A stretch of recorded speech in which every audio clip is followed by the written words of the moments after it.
सबको जय मसीह की। मैं जतिन बब्बर और आप देख रहे हैं मसीह परिवार चैनल। जैसे कि आप सब जानते हैं कि मैं इस चैनल पे प्रभु के अलग अलग दासों की वीडियोस डालता हूं, तो अगर आपको हमारा चैनल अच्छा लगता है तो आप इस चैनल को ज़्यादा से ज़्यादा सब्सक्राइब जरूर करें, ताकि आप प्रभु के वचन को सुन सके। वीडियोस को ज़्यादा से ज़्यादा शेयर करें ताकि जिन लोगों तक वचन नहीं पहुंचा उन तक भी वचन पहुंच सके। सबको जय मसीह की। एक बार मैं आपसे दोबारा कहूँगा कि इस चैनल को सब्सक्राइब जरूर करें और वीडियोस को ज़्यादा से ज़्यादा शेयर करें। जय मसीह की। एक टैक्सी ड्राइवर, उसका कार का एक्सीडेंट हो गया और मेरे पास आया, बोला मेरी कार चली गई। मैंने कहा बे कार गई है, भैंस नहीं गई है, कार गई है, तू जिंदा है। परमेश्वर ने तुझे बुलाया है, तू बड़ा कारों का मालिक बनेगा। और वो सच में आज उसके पास बहुत सारी कारें हैं, वो मालिक है। पवित्र आत्मा ऐसे लोगों को आशीष देना चाहता है, बताना चाहता है। जो लोग आज फैसला ले रहे हैं, ऐसे बच्चों को ढूंढ रहा है परमेश्वर, जो दानियल की तरफ फैसला ले रहे हैं, कि यहूदी लोगों की तरफ फैसला ले रहे हैं, कि वो जानते हैं, कह रहे एक दिन की प्रार्थना में ताकत नहीं है, कह रहे कि इकट्ठे बैठकर प्रार्थना करने में ताकत है। कह रहे वो इकट्ठे बैठकर आप जहां 2 या 3 जनों की प्रार्थना करेंगे, परमेश्वर वहां आ जाएगा, ताकत है। कह रहे जहां आप चर्च में आते हैं, क्यों बुलाया जाता है आपको संडे चर्च में? घर बैठकर भी आप कर सकते हैं, लेकिन क्यों बुलाया जाता है? क्योंकि बहुत सारी प्रॉब्लम्स इकट्ठे होकर खत्म हो जाती है, यीशु मसीह के नाम में खत्म हो जाती है। आपकी समस्याएं खत्म हो रही हैं आज के बाद। आपको विश्वास करना है। मैं आपको बता रहा हूं, मैंने अपनी जिंदगी में एक टाइम टेबल बनाया था। मेरी माँ ने मुझे बोला कि चाय बना। जब मैं प्रभु में आया नया, तो उसी समय मेरा मामा संडे के दिन घर पर आकर बैठ जाया करता था। जब आता तो मेरी माँ बोलती करे जा बिस्कुट नमकीन ले आ। मैंने कहा ले आ, पैसे दे, अभी लेके आया, क्योंकि मेरे पास पैसे नहीं थे चर्च जाने के लिए। और मैं फटाफट नहीं आया, मैं चर्च चला गया। और इसी समय उसके बाद जैसे ही घर आया, मम्मी ने चप्पल निकाली, मुंह पे मारे 2। कह रहे कहां भाग गया तेरा मामा? आज सूखी चाय पी के गया। मैंने कहा उसको कह देना संडे को आएगा सूखी चाय पिएगा। अगर मंडे आएगा, सैटरडे आएगा, मैं कहा छोले भी खाएगा, टांग भी दबाऊंगा उसकी बिस्कुट भी लाके दूंगा, नमकीन भी लाके दूंगा। मेरा एक टाइम टेबल है, मेरा असूल है जिंदगी का। मैं कह रहा हूं जिंदगी में मैंने एक बार मिस किया चर्च। 14 साल में एक बार भी चर्च नहीं तोड़ा, एक दिन भी मैंने अपना टाइम टेबल नहीं तोड़ा। आपको विश्वास करना है। अगर आपके अंदर ऐसी हैबिट है, परमेश्वर आज रात कहता है आपको संभालने के लिए बड़ा चर्च देने के लिए जा रहे हैं, बड़ी आशीष का कंपनी का मालिक बना रहे हैं। जब आप छोटी सी दुकान नहीं संभाल सकते, बड़ी दुकान पर कैसे जाएंगे? जब आप अपने छोटे से परिवार को नहीं संभाल सकते, बड़ी कंपनी, बड़ी फैक्ट्री को कैसे संभालेंगे? इसलिए परमेश्वर आपको चाहते हैं कि आपकी जिंदगी में कोई चार्ट हो, आपका टाइम टेबल हो, आपके लाइफ में कहता कि कोई ऐसी बातें हो जिससे परमेश्वर खुश हो आपकी लाइफ में। कहता आप अपने लिए प्रार्थना नहीं कर सकते, दुनिया के लिए खाक प्रार्थना करेंगे। मैं कह रहा हूं कि आप जब दूसरों के लिए नहीं, पहले अपने लिए प्रार्थना करके देखो। अगर आप अपने लिए टाइम टेबल बना रहे हैं, परमेश्वर जान गए कि ये दूसरों के लिए भी कर सकते हैं। यीशु मसीह के नाम में आपको एक मौका परमेश्वर आज रात दे रहे हैं, हाथ उठाने वालों को दे रहे हैं। आप फेल नहीं होंगे, आपका बिजनेस फेल नहीं होगा, आपकी हड्डियां, नसें, मांसपेशियां सुरक्षित रहेंगी। आपको जीने का एक चांस और मिलेगा, आपकी लाइफ में एक चांस और मिलेगा। जब एक व्यक्ति हार जाता है, एक कैंडिडेट ने इलेक्शन लड़ा और वो हार गया, लेकिन अगर आप हार गए, मैं कह रहा हूं हो सकता है वो कैंडिडेट हार कर बैठ जाए, वो कह रहे चल छोड़ पर यार, हार गया मैंने क्या बताया था? अमेरिका के एक राष्ट्रपति था और उसने क्या किया, वो 50 बार हारा, 50 साल में 50 बार हारा, लेकिन उसने हार नहीं मानी और वो 55 साल की उम्र में जाकर राष्ट्रपति बन गया कि नहीं? पवित्र आत्मा कह रहा है उसने आपको हारने के लिए बुलाया, आपको जीतने के लिए बुलाया यीशु मसीह के नाम में। लेकिन हारते वो हैं जो प्रार्थना नहीं करते, हारते वो हैं जो मध्यस्था की प्रार्थना नहीं करते, एक छत के नीचे रहते हैं लेकिन फैमिली प्रेयर नहीं करते, जो इकट्ठा होना नहीं जानते, जो प्रार्थना में आना नहीं जानते। मैं कह रहा हूं परमेश्वर ऐसे लोगों को आशीर्वाद कभी नहीं देता। एक लेडीज थी और वो चर्च में आती थी यहां पर, लेकिन वो हमारी वॉलंटियर थी, कई साल पुरानी बात है, और वो लोगों की बातों में आ गई। लोगों की बातों, उन्होंने कहा अरे यहाँ कुछ नहीं है, ऐसा ही है, वैसा ही है, कुछ नहीं है। वो निराश हो गई और वो हार गई, उसने कुछ नहीं ठीक होने वाला, चली गई। और जब जा रही थी तो एक्सीडेंट हुआ, उसकी बहन मर गई, साथ में वो बच गई। और फिर थोड़े दिन के बाद उसके सिर पे कर्जा हुआ, प्रॉब्लम में चली गई। जब काफी कर्जा हो गया, वापिस आई और कहने लगी कि प्रॉफिट बजिंदर से मिला दो। मैंने कहा प्रॉफिट बजिंदर थूक कर चाटता नहीं है, ये बात याद रखना। जो मुझे धोखा देते हैं, दाऊद को जिसने धोखा दिया, परमेश्वर धोखेबाज से सावधान रहता है, लूसीफर ने धोखा दिया। आप समझ रहे हैं?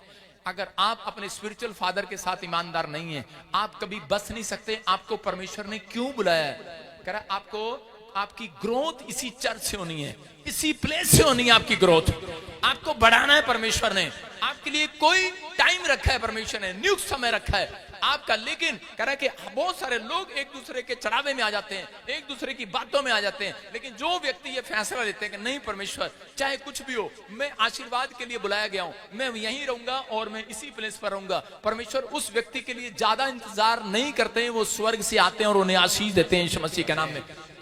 एलीशा एलिया के साथ रहता था और उसी समय कह रहे कि उसके पास बहुत सारे लोग आए और आकर कहने लगे, कह रहे तेरे पादरी को उठा लिया गया, अब तू हमारे चर्च में आ सकता है। कह रहा तू हमारे चर्च में आ जा, तेरा पादरी तो वहां जा रहा है, यहाँ जा रहा है। उसने कहा अरे चिंता करने की जरूरत नहीं है। कहता है कि मैं तुम्हारे चढ़ाई में आने वाला नहीं हूँ। कहता है मुझे जो है मेरे पास, कहता है मैं उसमें संतुष्ट रखता हूँ, मैं अपने बाप के साथ ईमानदार रहना चाहता हूँ। परमेश्वर यही चाहते हैं। अगर आप कह रहे हैं कि आप धरती पर अपने माँ बाप के साथ ईमानदार नहीं है, अपने पास्टर के साथ यहाँ पर ईमानदार नहीं है, अगर आप अपने अगुओं के साथ ईमानदार नहीं है, अगर आपकी किसी चर्च में ग्रोथ नहीं हो रही, मैं कह रहा हूं कि परमेश्वर ने ये चर्च हमारा इसीलिए दिया है कि आप जाओ और क्रूसेड करो और जाओ और ब्रांचें खोलो। जो ब्रांच में भी जाएगा कह रहा है कि उसको ब्लेसिंग मिल जाएगी उस स्थान पर यीशु मसीह के नाम में, ग्रोथ होगी। परमेश्वर ने कोई फैसला लिया, कोई फैसला लिया, सोच समझ के लिया, वो परमेश्वर है। हालेलुया। आपको विश्वास करना है। लेकिन जब तक आप कह रहे कि आप अपने फैसले में कोई टाइम टेबल नहीं बनाएंगे, अपने आप के फैसले डिसीजन कई बार खुद लेने पड़ते हैं, लेकिन आप जब डिसीजन लोगों की सलाह से लेते हैं तो उसी समय आपके डिसीजन गलत हो जाते हैं। जो व्यक्ति पाप में रहते हैं उनके कभी भी कह रहे, जो व्यक्ति ज्यादातर पाप में रहते हैं, याद रखना हमेशा वो कर्जे में रहते हैं और उनके डिसीजन सारे फेल होते हैं। लेकिन पवित्र आत्मा आज रात आप लोगों को एक चांस दे रहा है, एक चांस दे रहा है, एक मौका दे रहा है जिंदगी जीने का। रूत जब प्रभु में आई, जब वो मूर्ति पूजा की चीजों को छोड़कर आई और उसी समय जब वो वापिस आई तो रूत को परमेश्वर ने चुना। उसका पति मर गया, हो सकता था वो वापिस जा सकती थी, और जब जिस घर में गई, उस देश में गई, वहां अकाल पड़ गया और हो सकता था उसकी सास उसे बुरा भला कहकर भगा सकती थी, लेकिन उसकी सास ने ऐसा नहीं किया। रूत ने भी ऐसा नहीं किया। रूत ने अपने परमेश्वर पर भरोसा रखा। रूत ने भरोसा रखा कि परमेश्वर जब मैंने तेरे पर विश्वास किया है, मैं इसी समय तेरे साथ बनी रहूंगी और मैं आशीष को लेकर जाऊंगी। परमेश्वर भी ऐसे लोगों की जिंदगियों में एक चांस और डालते हैं और परमेश्वर ने उसे एक मौका और दिया और उसका घर बसाया और वो इजराइल के अंदर सबसे धनी औरत हुई यीशु मसीह के नाम में। मैं कह रहा हूं कि आज हो सकता है आप कर्जे में हो, आप बीमारी में हो, आप समस्या में हो, लेकिन याद रखना अगर आज आप रूत की तरह पुरानी जिंदगी को लात मार कर आए हैं तो परमेश्वर आज रात आपके लिए कह रहा है एक नई कामयाबी का चांस फिर दे रहे हैं। आपके हाथों पर कामयाबी की करें कि निशान होगा। याद रखना विक्ट्री आपके कदमों को चूमेगी, आप तरक्की करेंगे, खड्डे में से बाहर आ जाएंगे, आप तकलीफों में से बाहर आ जाएंगे, आप परेशानियों में से बाहर आ जाएंगे, समस्याओं का मुंह बंद होने लगेगा आज रात से। बस यही तो कहना है परमेश्वर कि मैं पुरानी जिंदगी को छोड़कर वापिस आ रही हूँ। अपने पड़ोसी को बोला तेरे चढ़ाई में नहीं आने वाला। मैं पहले भी बुराई करता था, आज भी बुराई करता हूं, मैं नहीं बनूंगा ऐसा। मैं पहले भी ऐसा गंदा काम करता था, अब नहीं करूंगा।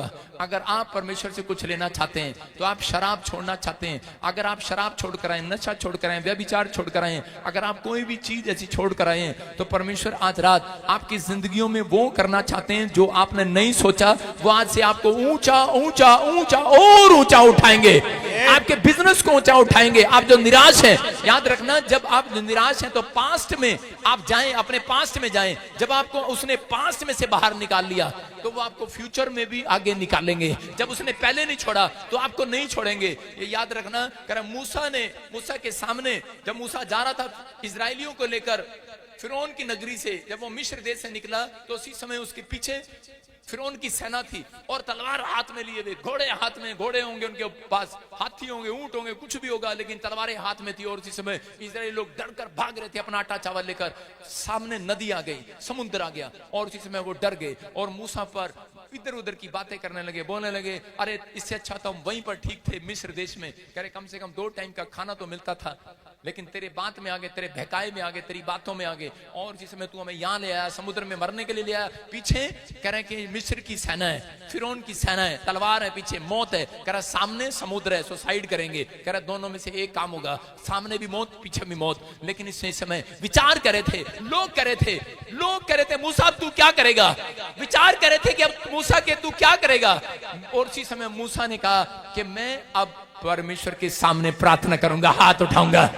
कर ऐसे समय में भी जब रास्ता न निकल रहा हो, अगर हो सकता है आज आपके सामने कोई ऐसी समस्या आ गई हो कि आपके इसलिए चारों रास्ते बंद हो गए हो, कोई आपकी मदद करने वाला ना हो, डॉक्टर ने आपको जवाब दे दिया हो, आपके लिए सारे रास्ते बंद हो गए हो, लेकिन उस समय में शैतान आपसे बातें कर रहा हो, आपसे विचार कर रहा हो कि अब तू क्या करेगा, क्या करेगा, उसे कहना अब मैं हाथ उठाऊंगा, घुटने टेकूंगा और प्रार्थना करूंगा आसमान के खुदा के सामने। मैं कह रहा हूं प्रार्थना करेगा, आज रात परमेश्वर रास्ता खोलेगा, एक नया डोर होगा। और परमेश्वर ने उस लाल समुद्र के 2 भाग कर दिए। याद रखना, आपकी समस्याओं के 2 भाग होंगे आज, आपके दुश्मन के 2 भाग होंगे आज, उन बीमारियों के 2 भाग होंगे आज, उस कर्जे के 2 भाग होंगे आज, 2 पार्ट हो जाएंगे, पार्ट हो जाएंगे, पार्ट हो जाएंगे। मैं कह रहा हूं भाग हो जाएंगे, आपके लिए एक रास्ता निकलेगा, आप हंसते हुए दौड़ते हुए जाएंगे, निकल जाएंगे। जिसने पहले आपके लिए रास्ता निकाला है वो फिर भी निकालेगा, जिसने पहले लिए आपके लिए डोर खोला है वो अब भी खोलेगा। याद रखना, भरोसा रखना परमेश्वर पर कि परमेश्वर उन लोगों के लिए डोर खोलते हैं जो डेली निरंतर प्रार्थना करते हैं। शेर की मान में पड़ा हुआ दानियल के सामने शैतान कर रहा था, बोल बेटे अब क्या करेगा कहता है अब कहां गया तेरा परमेश्वर। और उसी समय दानियल ने कहा मैं हाथ उठाऊंगा और प्रार्थना करूंगा, परमेश्वर रास्ता निकालेगा। याद रखना, इंसान कहता है जब रास्ता निकालता है, जब कोई मदद करने वाला होता है, पैसा देने वाला होता है, उसकी मदद तब करता है, लेकिन परमेश्वर तब रास्ता निकालते हैं इंसान के लिए जब रास्ते सारे बंद हो जाते हैं, जब उम्मीदें बंद हो जाती हैं, जब कोई मदद नहीं करता, उस समय परमेश्वर मदद करते हैं यीशु मसीह के नाम में। आज विश्वास करना है, आज अपने हाथों को उठाओ और कहो परमेश्वर तू मेरे लिए रास्ता खोल दे। आज हो सकता है आज आपके जीवन में कोई रास्ता बंद हो सकता है आपकी लाइफ में कोई रास्ता बंद हो सकता है आपके परिवार में कोई रास्ता बंद हो, लेकिन परमेश्वर आज रात आपके लिए रास्ता खोलना चाहते हैं। आज रात रास्ता खोलना चाहते हैं। चर्च, क्या आप तैयार हैं रास्ता खुलवाने के लिए? आमीन बोलकर आजाद हो जाओ। आज अपने पड़ोसी को बोलो तेरे चढ़ाए में नहीं आने वाला मैं। समझ में आया मैं क्या कहना चाहता हूं? कोई कह रहा होगा हेलो हाँ चलते हैं वहां, तेरे चढ़ाई में नहीं आने वाला मैं। कह रहा चलती के खंडाला। कोई कह रहा होगा है इधर भी चर्च है, उधर भी चर्च है, उधर भी प्रार्थना है, इधर भी प्रार्थना है। अरे जा भाई जा, जो के एक बार छक चुक के आ जाना, तुझे पता लगेगा परमेश्वर की सामर्थ यहां है कि नहीं। मैं कह रहा हूं पवित्र आत्मा काम करता है। नीति वचन 27 के देखो उसमें क्या लिखा, हाँ पढ़ेंगे जल्दी से, स्क्रीन पे दिखा। नीति वचन 27 के 2 में लिखा शैतान के पास एक तरीका है आपको गिराने का।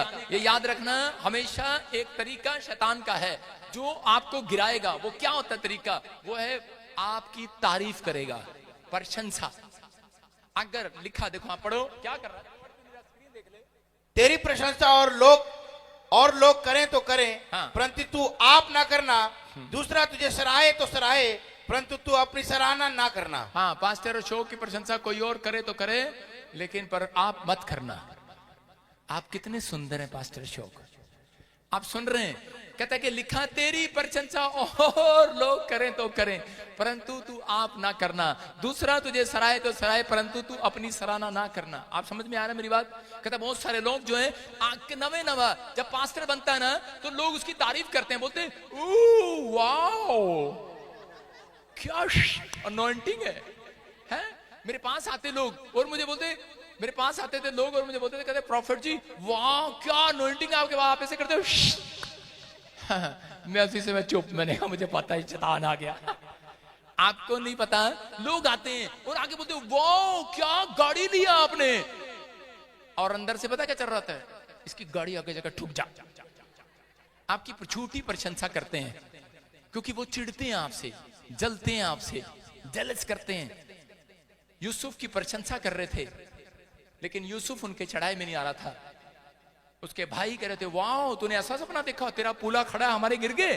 कोई नहीं कह रहे, तुझे आगे बताएंगे। जब बाप अकेले में होगा ना, उसको चाके कुएं में डाल दिया, चल मर जा। आज अपनी जेठ जेठानी की यूं लड़ाई है, यूं जेठानी जेठानी देवरानी, जेठानी देवरानी, जेठानी देवरानी, जेठानी देवरानी, यूं जेठानी देवरानी, जेठानी देवरानी की तारीफ करती है वाह, और देवरानी खा दूं तुझे कच्ची तो कहीं मिल तो जा। आपकी झूठी तारीफ करते हैं लोग।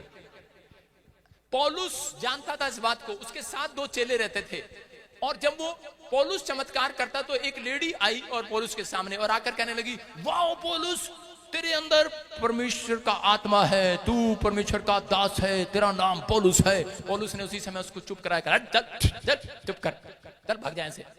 और उसी समय जो 2 चेले थे उनके ऊपर भी अनॉइंटिंग थी थोड़ी सी, उन्होंने कहा, अरे पास्टर ने दिखाया नहीं लोगों को, इसमें इतनी बड़ी दुष्ट आत्मा थी। और उसने क्या किया, उस दोनों चेलों ने बाहर मिल गई, बाहर जाके करती, चल निकल जा। उसने कहा, ही आ गई। उसने कहा जानते हैं हम कौन है, अपनी प्रशंसा खुद करने लगे। कह रहे जानते हैं हम भी पास्टर हैं। उसने कहा अच्छा। कह रहे ले फिर आज देखते हैं पास्टर। वो तो आगे गूदड़ी पीछे पीछे। उनके दो कपड़े फाड़ दिए, नंगा करके दौड़ाया उनको। मैं कह रहा हूं आपको समझ में नहीं आ रहा, अभी आने वाला समय समझाएगा प्रॉफेट बजिंदर को धोखा देने वालों के साथ क्या होता है। मैं कह रहा हूं कि परमेश्वर देखता है, इन चीजों को नोट करता है। अगर आप अपने बाप के साथ ईमानदार नहीं है, आप बच नहीं सकते। आप अपनी मां के साथ ईमानदार नहीं है, बच नहीं सकते। अगर आप अपने सास ससुर के साथ ईमानदार नहीं बच सकते। ये याद रखना, अगर आप अगुओं के साथ ईमानदार हैं, परमेश्वर कह रहा आज रात मैं तेरा घर बसाऊंगा, तेरे बच्चे इतिहास रचेंगे, तू आशीषों को देखेगा।